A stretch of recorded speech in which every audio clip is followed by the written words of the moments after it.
सोमवार दोपहर एमएस विश्वविद्यालय के ललित कला संकाय में स्नातकोत्तर प्रथम वर्ष की छात्रा काजल चौधरी को परिसर में करंट लगने से इलाके में हड़कंप। एमएसयू अधिकारियों के अनुसार चित्रकला विभाग में भर्ती काजल चौधरी को पहली मंजिल की लॉबी में करंट लगा। 22 वर्षीय छात्रा वलसाड़ जिले के मूल निवासी थी। उसने लॉबी में पानी गर्म करने के लिए इलेक्ट्रॉनिक रॉड लगाई थी, जिस पर वो काम कर रही थी।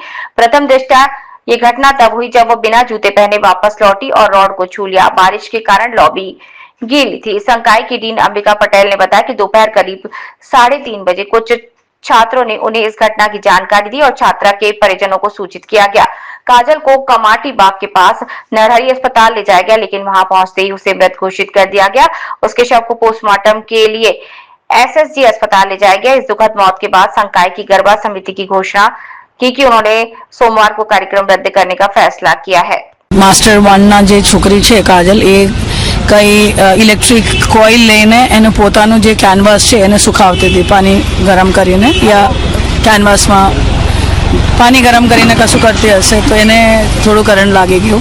એટલે અમે ભાગતા ગયા અને પછી અમે લઈને એને ભાગ્યું નરહરી, પણ ત્યારે સુધી તો અનફોર્ચ્યુનેટલી